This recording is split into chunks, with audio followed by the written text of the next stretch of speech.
All right. Hello, everybody. Welcome to episode number 457 of the Restoring Report podcast. This is a podcast for young believers who are pursuing the goal of marriage and family, trying to get married as young as possible in a healthy way, according to God's design. My name is Seth Hensley. I come on the show twice a week, every week, on Thursday and Sunday to discuss not only the benefits of getting married young, but I try to equip and encourage you in your pursuit of that goal. And today we're going to be reviewing a video by Focus on the Family. And it's on manners. It's on teaching children manners. And I myself am a full time SEL, social and emotional skills teacher for a local public school district where I live in Ironton, Ohio area. And so this is something that I'm personally curious about, but also something that I think you guys will find interesting because as new parents, you're going to be, asking yourselves this kind of question: and how far do we want to take manners? How important are teaching our manners in our family? How are we going to teach our kids manners and this kind of thing? And so I think this is going to be a great kind of a video to review for you guys. And so without further ado, let's go ahead and get started. I'm going to put the video up for you. If you are watching on YouTube, be sure to check us out there. Just look up Seth Hensley, SethHensley on YouTube with the yellow background. That is my marriage and family channel. I have several channels. I have a kids channel, I have a marriage and family channel, and I also have a gaming channel. So if you're interested in any of those topics or areas, you can follow me there. But today we're going to be talking about manners and how to teach manners, how I teach manners, how I plan on teaching my children manners, especially the one that's going to be born in just a few weeks as of this date of this recording. Actually, when you guys hear this, it's getting pretty darn close to my daughter actually being born, because I have planned episodes through May 28th, and her due date is on May 31st. So at the time you're listening to this, she may already be in the world, which is crazy. I am so excited to have her here. Nobody tells you as a parent how long the waiting process is. Like, I am so tired of waiting to be able to hold my daughter. Like, I'm just ready. But without further ado, let's get into this video on manners and how to teach your children manners.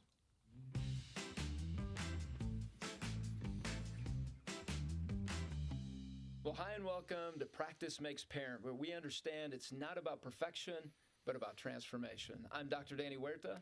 And I'm Rebecca St. James. And today we're talking about the importance of teaching our kids manners and respect. And Danny, this I think is one of my favorite episodes that we have ever done. Really? Because it is a personal passion project of mine that my kids understand the importance of manners and respect Interesting. in every conversation, in every interaction. And it was so much a point of passion for me. Maybe about 5 years ago, I would say Gemma was about 5. And I was like, man, do I need to put this kid in like cotillion classes? Like, do I need to put her in manners classes? Yeah. Like, what do we need to do here? And then I have wrestled through to this idea of like, do I need to have my kids saying, yes, sir, yes, ma'am? I personally do not love yes, ma'am, because it makes me feel old. I don't know if other people feel that way. But I started being called ma'am when I was about 17 or 18, because living in the South in Tennessee, people would think I was a lot older in music than I was. And so other teenagers my age would say, yes, ma'am, to me. And I was like, 18, I was like around their age. And I was like, this is so weird. I feel like. Okay, so I'm gonna kind of disagree with her there, although not disagree, I think, is not the right term, but I think that respect is something that we should give to people of all ages, and it doesn't matter if you're old or young. I don't think respect should fly out the window in your manner of speaking, even if somebody is your age. No, I think you should still. I do understand that peer to peer, relations, you can talk to a little bit more casually, but I would not be insulted personally if somebody that was my age were to call me sir. Now, if it's a close friend, I do think that that's where you become it needs to develop into a little bit uh, more casual language, because it adds a level of formality that actually detracts from closeness, is what I think. So, like, if you're really close friends with somebody, I don't know that I think sir and ma'am is a necessary. I definitely don't think it's necessary. I don't think it can actually be detrimental to, like, just like if you're trying to have a good natured conversation with somebody that's close to you, I just think it's kind of irrelevant and they're just going to think it's kind of weird. But if you're walking up to somebody that you don't really know and having a conversation with them and you guess around your age based on, looks and appearance and style and fashion and stuff like that, I don't think there's anything wrong with calling that person sir or ma'am. Um, Personally, let me know what you guys think. Would it bother you to be called sir or ma'am by somebody who is your age or around your age? Let me know in the YouTube comments as well as on social media. Message the show on Facebook and Instagram and let us know what you think. But personally, I would not be affronted by that. I would actually see that as an extra level of effort, which would make me appreciate the person more because I appreciate thoughtfulness. Thoughtfulness is something that really makes me feel like somebody's trying and want to be around somebody more. If they're not being thoughtful, if they're being overly casual with their language, for example, talking to me without any kind of effort, that would make me be more affronted than calling me sir, if that makes sense. So I might be a little bit different than this woman here, but it definitely doesn't make me feel old personally. Let me know if manners make you feel old. Does it make you feel old if somebody refers to you as sir or ma'am when they are your age? Or even if they're not your age? Like, I know some people that don't like to be called sir or ma'am, even if they're much older than the person who's using that vernacular. So let me know what you think. I would be curious, but for me that doesn't bother me. To me that just shows effort. Um and so yeah. And it just shows respect. It shows that I'm being intentional about the way I talk to you and I'm being intentional about the way I refer to you. I'm not in any way trying to be derogatory or undermine what you're trying to say or, make you feel like I'm not listening to you or whatever. And so yeah, I kind of have a different perspective than her on that. But as far as where she said, I put this kid in manners school because she doesn't have very good manners. I don't think children learn manners through school, which is ironic because that's what I teach. Okay, but where I do think children learn manners is by being exposed to adults who use manners. That's how children learn manners. They learn manners through manners being modeled to them by an adult that they respect and love and are close to, and then they imitate that behavior because that's the environment they're brought up in. So, for example, it's very hard for me to, if a child is coming from a home where there are no manners present and disrespect instead is present, it's very difficult for me in a 40-minute per week lesson to undermine that entire structure that has been, fortified in their language and in its place put manners. It's very, very hard. I don't even think it's possible. And so I would just encourage you, children learn manners by being exposed to manners with people they care about. Okay. So if you're not using manners, you can expect your child not to use manners. So if you use manners, you can expect your child to use manners. That's really what it comes down to. And I would also point out, like, another thing that really helps kids learn manners is not memorization and it's not being told one time. It's consistent reminders in the moment where manners are necessary, not being reminded after the fact, hey, you need to say please and thank you. It's like almost enforcing a boundary. If you want a kid to learn to say manners, you don't tell him once you get in the car after you've left the store, hey, when somebody cleans up our mess or when somebody gives us something, we say thank you.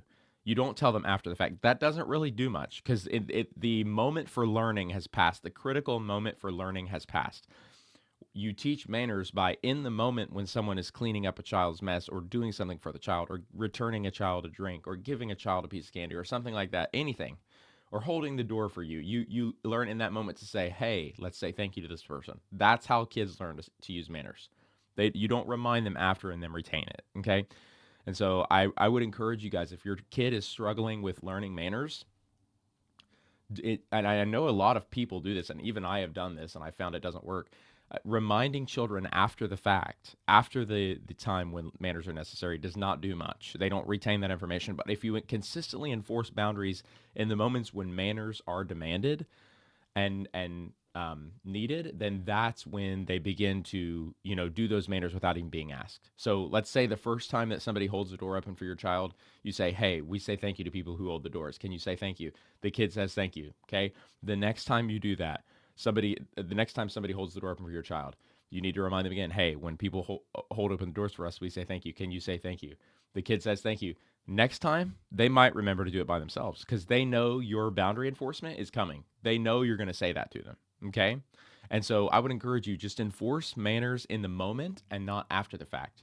Not after the fact. Because let's say you do it in the car. Let's say you get to the car, the kid doesn't say thank you to the person who holds the door. And in the car, you say, hey, that gentleman was very nice. He held the door for us. Let's remember to say thank you next time. That doesn't actually get them to practice the skill because the opportunity is passed. Does that make sense? And this is something that I run into all the time in my SEL classroom. Like, I'm trying to teach manners, but all my kids know all the manners already. Literally, 650 students at my elementary school know every manner of every. Like, if you say, when do you say bless you? When do you say excuse me? When do you say thank you? When do you say please? When do you say my pleasure? They know when to say all those things. They know the socially appropriate time to say those things. What they don't have is the boundary enforcement in the moment to actually practice those skills long term, without an adult to remind them. That's what they don't have. They have not gotten into the practice. They've not gotten into the habit of using them. And so like having them memorize manners does not actually help. What they need is somebody to enforce boundaries around them with them when those manners are actually demanded, because that's practice. That's not just memorization. That's practice. It's not memorization makes perfect. It's practice makes perfect. Does that make sense? And so, yeah, if you're trying to teach a kid manners, that's what I would say so far. But let's continue with this video. I'm, 50. So I think That's I so have true. this little block around, yes, ma'am. So we're not necessarily having them do that. But I did end up buying these manners boxes that had all these little games and like stories and things that would encourage manners. So this is a big deal. I love It's this important episode. that I have manners here, right? Yes. Rebecca, on our show with you. Yes. Otherwise, you might bring a box for me. I might bring a Yeah, box for you, okay. Danny. Yeah, if I You feel know, like your trigger manners for- are slipping. A trigger for me with yes sir, yes ma'am, because there's a good principle to it. Oh yeah, But I've seen a lot of it's a good boys idea. use this. This is, again, from a skewed private practice perspective, Okay. where there may be mental health issues or there are mental health issues. But they've used that in a manipulative way. They've learned that I can say yes, sir, yes, ma'am, and all of a sudden I've gotten the immediate trust and respect from the person in front of me. And there's a theory of mine there where Yeah. now I can penetrate and manipulate you to, I'll be this way, but then I'll do something completely different. I'm a different person Wow. on the other side. I've learned that if I show on the external that I look respectful, I can get away with a lot. Oh, That's my. true. They've learned that, And I've seen boys do this. And let me tell you something. This is kind of a toxic sports culture, in my opinion. Okay. I don't know where it's coming from, but there's this idea that I can be, and I'm seeing it in a lot of the older boys, particularly the fifth grade boys who are leaving elementary school, going into middle school, where it's this idea that I can kind of do whatever I want as long as I say yes, yes, sir, after the incident, and you correct me. And that is a real problem. You can't just clean up a brutal mess with a yes, sir, or a I'm sorry, my fault. That doesn't clean up the brutal mess. What cleans up the brutal mess is changed behavior so that brutal mess is not happening again. Okay. And I'm noticing this a lot in the older boys. The younger kids have not learned this. They have not learned to try and minimize correction through manners after they do something very wrong. They have not learned that.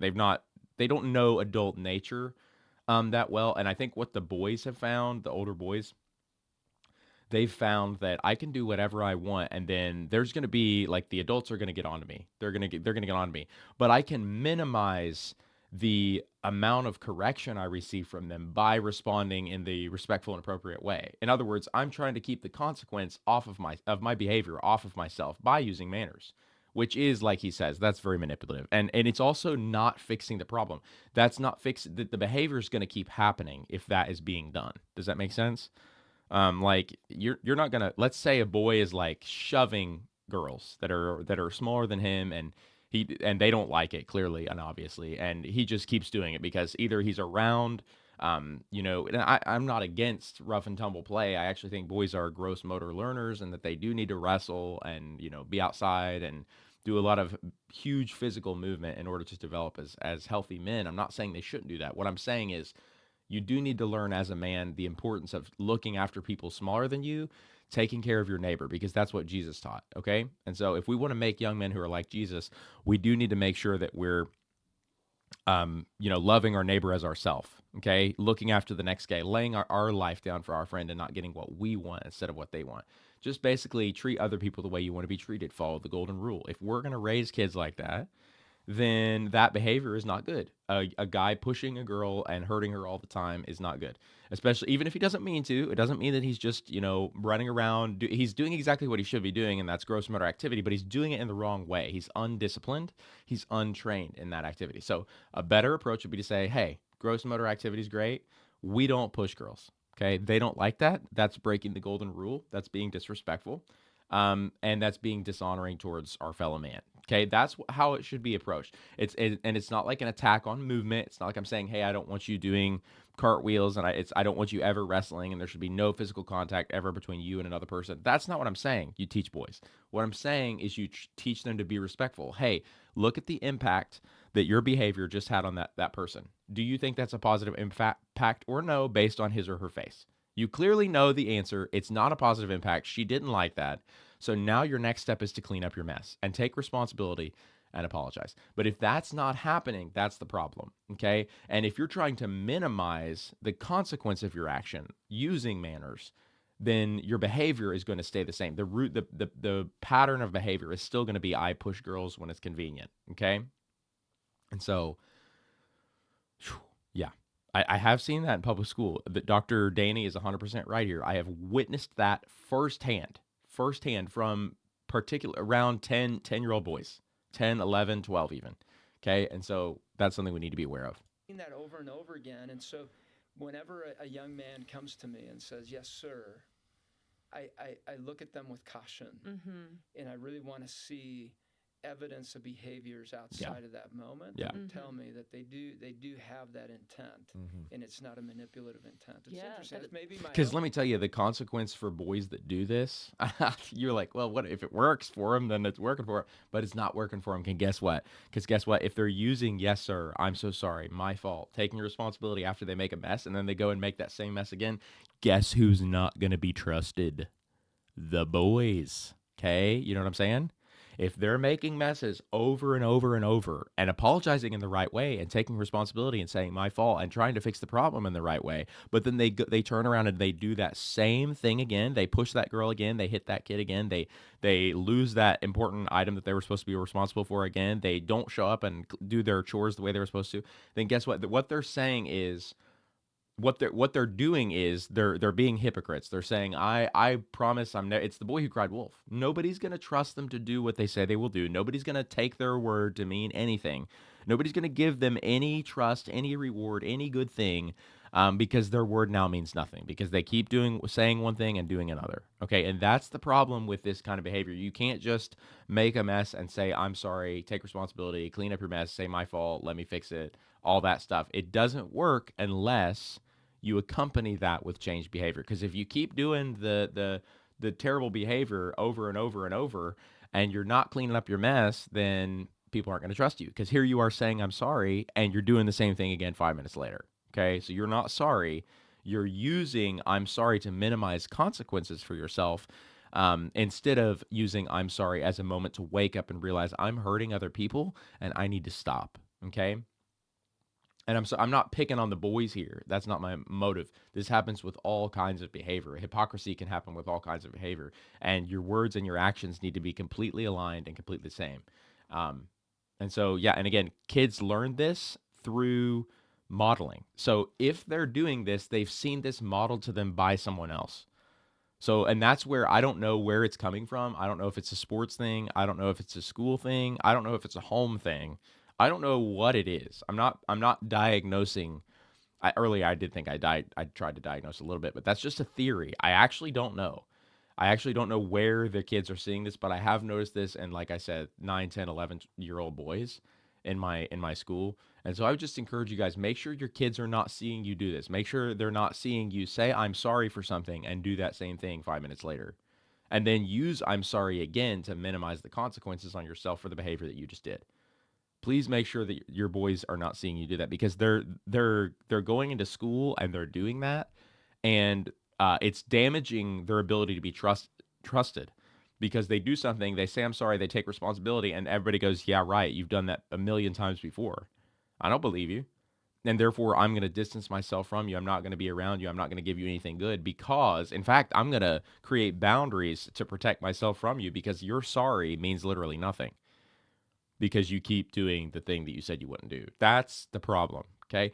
And if you want your boys to have a good life, they can't have that outlook. They can't have that outlook that I can clean up my mess instantaneously by saying, I'm sorry. Yes, sir.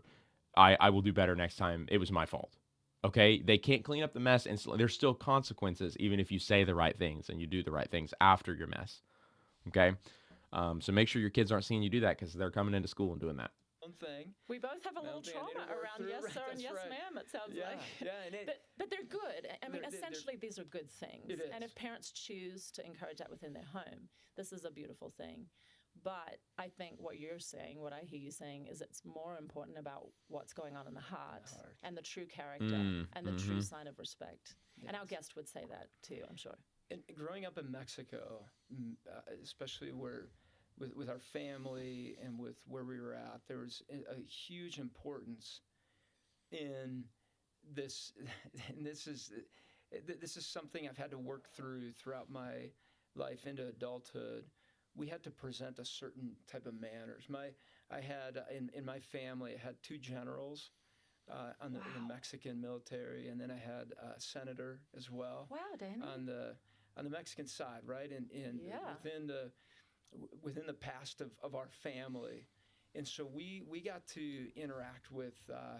We had a president as part of our family at one point that had married in, and so we had these moments where we had to act a certain way, be a certain way, move a certain way. You had to. It was all about manners, and to me, as I grew up, I felt frustrated with it, because it felt like you were presenting a facade Mm. and not a heart of caring for the person. I need to look a certain way rather than I need to be a certain way. And as little kids, sometimes we'd get in trouble if we moved a certain way or did certain things. And that was hard for me, because then I came to America, and as we were with other families, I felt like we needed to present a certain facade as they were coming over. But there was an amazing gift that I've learned along the way now that my parents gave me, in that they said, you are going to stay at the table. You're going to have conversation with people that are at the table. Mm. And they loosened up on the movements and how you did everything else and ate. But it was about helping the people feel invited and cared for as a family with them. So we couldn't. So yeah, moving on to the non-toxic side of manners. Here's what manners do. They make your child be more respected by the broader community, and they make your child a little bit easier to be around. And if you're okay, and it's not just about your child. If you develop the habit of healthy manners, you move into adulthood becoming somebody who people enjoy spending time with. And that is going to make your adult life infinitely easier than if you're somebody adults do not want to be around. Does that make sense? If nobody wants to be around you, maybe you're the problem. If everyone wants to be around you and enjoy spending time with you and loves to see you coming down the hallway or coming down the road or coming into the building, then maybe you're doing something right. Because your entire life, your humans are very socially dependent creatures. We need each other for a lot of things. You need somebody to build your house and to get your car, put gas in your car, and to, give you a paycheck, and to go to get your food into the grocery store, and just all this stuff. You need somebody to power your home. You need somebody to provide gas heat to your home. Like, you need all these things. And if you are damaging your ability to connect with all the people in your life that are necessary in order for you to have a good life, then you need to change something, or your entire life's going to be hard, and you're going to go without a lot of things. Or B, it's just going to be a lot harder for you to get a lot of things, and you're going to miss out on. Guys, let me tell you something. Manners have actually kept me from doing some of the hardest things I would have had to do in my life. I'm just being dead serious. Okay, I'm being dead, and I have to align. And going back to what I said earlier, my actions and my words have to be aligned. I can't just say thank you so much and then be slamming the door in somebody's face, right? I can't be thoughtful and courteous with my words and disrespectful with my actions. They have to be aligned on both. But what I will say is that when you do, the times in my life when I have done that in a good way are the times when I've gotten insanely like absurd blessings that I should never have gotten in and of my own right.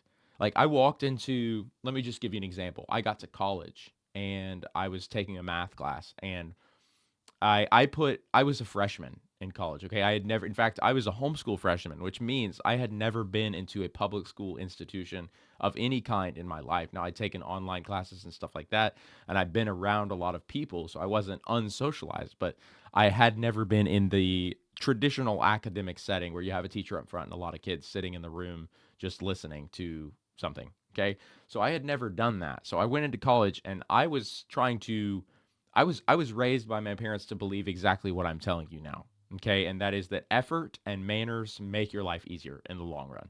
They're harder on the short term, but in the long run they make your life easier because people actually perceive you as thoughtful and perceive you as a contributor and therefore try to make your life easier. And it really does work. If you make everyone else's life easier, then they make your life easier. And that's my job. Right now at my job, no, I have no enemies and everybody is on my team and everybody's looking out for me because I put in effort to my work and I try to be respectful and courteous. If I don't do that, all those things go away. Okay? The second I throw respect out the window and I start being disrespectful to people, the harder my job gets at work. Okay? That we need to learn that as adults. Okay? The second I throw disrespect out the window, the harder my job gets at work because people aren't on my team anymore. They're not looking out for me. They're protecting themselves from me because of my disrespectful behavior. They go from on my team and looking out for me and having my best interest at heart and being impressed with me and seeking to reward effort to protecting myself from you because you're not doing your work and leaving more work for me. Okay. So let me give you the college example. Let's go back to the college example. I go into college and I'm working hard. I'm being courteous. I'm being respectful. I'm doing above and beyond what is asked of me. I'm trying to impress people. I'm trying to stand out because I was raised to believe that that comes with good fruit. And it did. Let me tell you something. It did. My mom and dad were 100% right to raise us that way because I got into this college class, and when it came, I impressed this professor like all the whole year. And I'm not going to give any names here or anything because this person could literally get in trouble for me saying this, but I didn't have to take the final. Did you hear me? I did not have to take the final, which I'm pretty darn sure is totally illegal. Like totally not allowed in that educational. I did take a final. I should say it like this. I took like a 5-question final. That's what I took. It took me probably 5 minutes to do. That's the final I took, which was a different final than my neighbor took. Do you see what I'm saying? And it's not, you could say, oh, the teacher's playing favorites, favoritism, nepotism. You could say that all you want. But in the end, I think that teacher would have given that same thing to anybody in that classroom who showed the level of effort that I did. And this is not a bragging story because my brother, by the way, who was raised the same way as I did, got the same treatment. In fact, a couple other boys and girls who showed effort and investment and did everything that they were asked and worked hard and did their homework all semester got the same treatment. And I think that is a great way to teach kids that effort is rewarded, that manners are rewarded. You can say favoritism, but if it's merit-based favoritism, that's just called behavior management, in my opinion. Okay? If it's effort-based favoritism, that's just called behavior management. Because you need to be able to teach kids that good choices come with good fruit. Otherwise, what's the reason for them doing all these hard things? If it's harder for them, you have to give them incentive. You have to give them motivation. You have to give them a reason why they need to do these hard things. Because it takes a little bit of extra effort to use manners, right? Manners aren't something that you naturally do. It's a little bit more syllables for you to get out, even when you're in a hard situation. But what it does is it comes with good fruit. The more manners you use, the more people like you. So let me give you another example of how I work. I use manners at work. It doesn't matter who I'm with. It doesn't matter if I'm with the kids, they're younger than me. It doesn't matter if I'm with people my age, which I'm the youngest teacher in my elementary school, so there aren't many people there. And it doesn't matter if people are older than me in a season beyond me. I use respect with all of those categories. And in doing so, guys, I have never had an easier job in my life. I feel like everybody at my workplace has my best interest at heart and will protect me from anyone who tries to pull a fast one on me. They really will. Okay. I feel like I have job security. I feel like I have tenure, even though I don't, just because of manners and courtesy and respect. Okay. I am dead serious confident in telling you I will never be fired. And I'll never be fired insofar as I uphold respect and continue to treat people the way I want to be treated and follow the golden rule. Because it works, guys. It works. If you try to make other people happy and you lay down your life for your friend does that same thing for you. They want to do that same thing for you. Okay? It's human nature. Okay? People are very warm and receptive and protective of those who are kind to them. Okay? And if you practice manners in your workplace, in your home, in your excursions, wherever you are, in your endeavors, people are going to notice that effort. Especially if it's, again, aligned with your actions. I'm not just saying you can throw manners out there and behave any way you want, because people will not trust you at all. Okay. They will literally not believe anything you say if your actions and your words are misaligned. But if your actions and your words are aligned and you are putting effort into not only the way you speak, but how you do your job, if you do your neighbor's job when your neighbor needs help, and you notice something that needs done and it's not your job and you just go ahead and do it, people will notice and your life will be so much easier. So much easier. I promise you guys. I know I keep saying that, but it's something that I really believe in because it's been my life experience, and it's why I work so hard to do more than my part and not create a fuss if somebody asks me to help. And I'm not going to talk bad about anybody because that's disrespectful, because I want all of these people on my team, not just some of them. Okay? Something I've noticed in workplaces is people will often try and get you to choose a side. They will try and say, hey, you need to be in our clique, you need to be in our bubble, you need to hate these people like we do, or you're not in the group. And I'm sorry, that kind of thing is how you end up hated at work by a certain number of people, okay? And that's how your life gets actually harder, because you have to, you have some enemies, okay? Jesus said, love your enemies and pray for those who persecute you. Basically, treat people not like enemies, but like your friends. So culture says, join our clique and not like these people and do our thing and be against these people. Jesus says, love your enemies, pray for those who persecute you and despitefully use you. Okay? So those are two very different narratives. Jesus says you should have no enemies. Culture says you should have our enemies. Those two things are not the way that leads to the easy life. Or I'm sorry, hating your enemies is not the thing that leads to the easy life. What if you love your enemies? You don't have any. Okay, and that's an easy life right there. Imagine your life right now if there was nobody trying to make your life harder and everyone in your life was trying to make your life easier. Just imagine your life for a second like that. Okay, it's pretty good. It's pretty good, guys. It's pretty good. If nobody in your life is trying to make your life harder, but everyone in your life is trying to make your life easier, imagine what your life would be like. Guys, I can't count the blessings. I can't count the hard things that I've been simply let out of doing because I put in some effort into manners. Like, let me use another example. One year I had a lunch break that coincided with my kindergartner's lunch break. And so when my kindergartners would go through the lunch line, I would just stay and help them get their food on their tray and help them walk to their table and keep them quiet in the lunchroom while the lunch ladies were handing out the food. And do you know those lunch ladies loved me so much for that they would, and again, I'm not going to give any names here, but some of them would just give me free food. Do you know why? Because I put in a little bit of extra effort. Okay? And I think it was a good idea. Like, I think extra effort should be rewarded in the workplace. That's how you get people doing more than their part and taking care of their neighbor and following the golden rule, is you incentivize good behavior. Okay? And that's just a small example. Like, this is applicable in everything. Like, if you treat your mailman good, do you think your packages are going to be smashed? Like I'm just dead serious asking you, if you show up for your boss on time and you do your job and you don't complain and you don't cause drama and you don't fight, do you think you're going to have any problems when a customer gets mad at you? Do you see you see what I'm saying? Your boss is going to peel for you. Your boss is going to protect you. Okay? And the reason is you were courteous. You were considerate. You did your job. You put the effort in. You put the hard work in. And that's why I like manners. I hope I've given you enough practical examples for this, guys, because it really is true. And again, your kids do what they see you doing. So let's continue with the broadcast here. Step away. Yeah.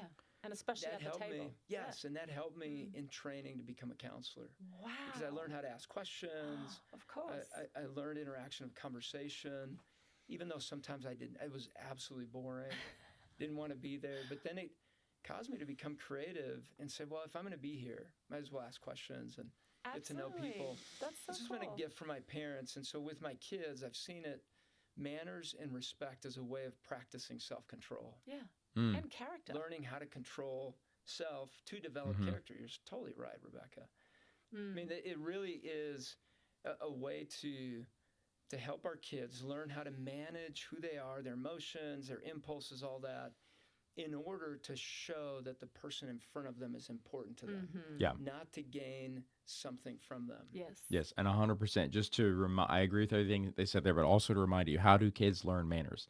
They learn manners by seeing manners. Okay, so if you're not doing manners, you can expect your kids not to do manners. Think of it like this: how did your kids learn English? How did your kids learn English? They heard you speaking English. That's what they heard. Okay, they heard it and they did it. They saw it and they performed it themselves. It was modeled for them and they imitated it. Okay, that modeling and imitation is how children learn. 100%. That is undisputed. If you look at any child psychologist, child learning, developmental expert, they're going to tell you that.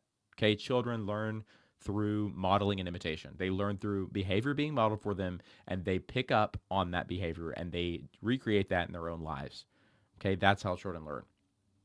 And so I'm going to encourage you, use manners if you want to see manners. Use manners if you want to see manners. If you want your children using manners, use manners in public and enforce boundaries in the moment. Like if you use manners when your kid doesn't, say, hey, we use manners in this family whenever somebody does something for us. So can you please tell that gentleman thank you?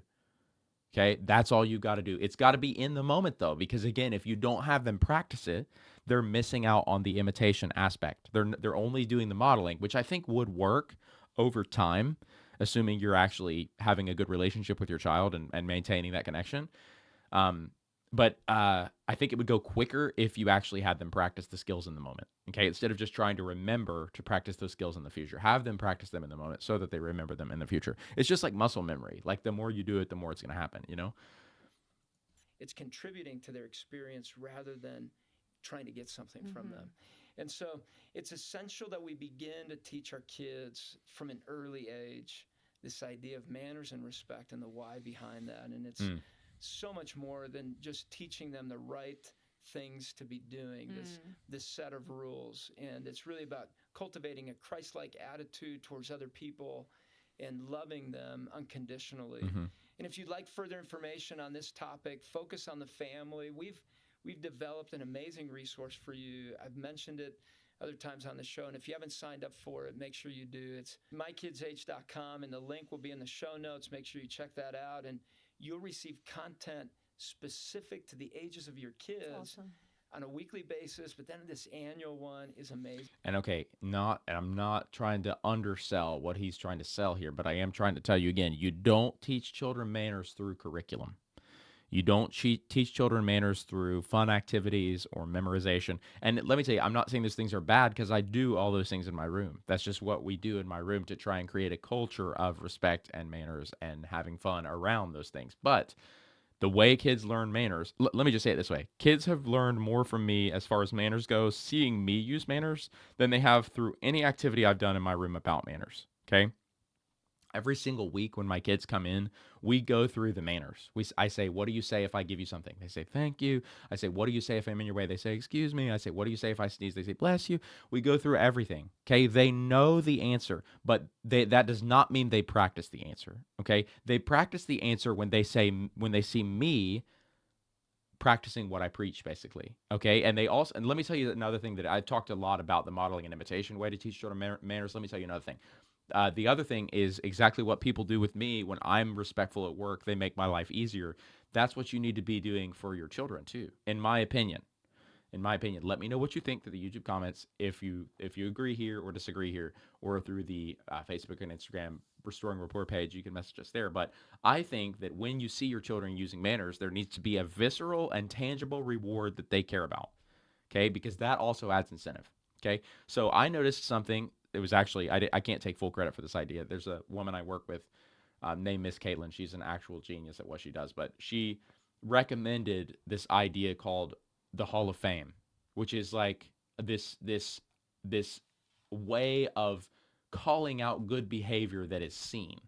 Okay, so if I see a child practicing a skill that I have taught him or her, I put them on the Hall of Fame at school. And what it is it's basically using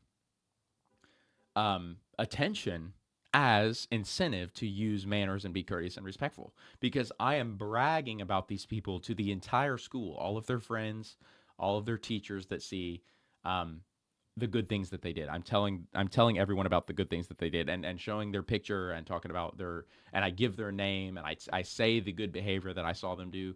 And what that does is that incentive. So what that does is, I've noticed at school, because I do the Hall of Fame, when I walk down the hallway, children start doing things that I've taught them to do because they want me to see them doing it. Okay. And now the problem with this teaching method is that children sometimes only do what I teach them to do when I'm around, which is an issue.